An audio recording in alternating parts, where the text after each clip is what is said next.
সবাই ভালো আছেন। আবার একটা নতুন রেসিপি নিয়ে আসলাম, তো দেখতে থাকেন কী দিয়ে কী রান্না করতেছি। ফ্রাই প্যানটা লইলাম, তেলটা ঢাললাম, তারপরে মনে করেন কিছু রসুন কুচি কুচি করে কাটটা লইছি আর পেঁয়াজ কাটটা দিছি, কাঁচামরিচ।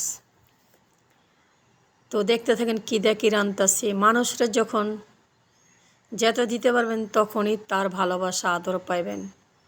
যখন একটু কমতি হয়ে যাব, আপনা বলেন পর বলেন সবার কাছ থেকে পর হয়ে যাবেন। টাকা সবচেয়ে আপন আর পর চিনায়, বুঝছেন? ভাই বন্ধু আত্মীয় স্বজন সবাইকে চিনবেন টাকা দিয়া, কিন্তু আমরা তো ভাই লাইফে যেয়ে কানতে পারি না। পর্দার আড়ালে অনেকই কষ্ট, অনেকই বেদনা। তো দেখেন কী দা কী রান্না করি। রেসিপিটা ভালো লাগলে হুড়ি দিয়ে আলু দিয়ে রান্তাছি। দেখেন ভালো লাগলে লাইক কমেন্ট শেয়ার করবেন। আপনাদের ভালোবাসায় যেমন কিছু একটা করতে পারি। তো নেক্সট ভিডিওতে আপনাদের সাথে আবার দেখা হবে। ভালো থাকবেন, সুস্থ থাকবেন। ফেসবুকে দেখলে ফলো করবেন, ইউটিউবে দেখলে সাবস্ক্রাইব করবেন। নতুন নতুন নোটিফিকেশন মিলে যাব আপনাদের পাশে।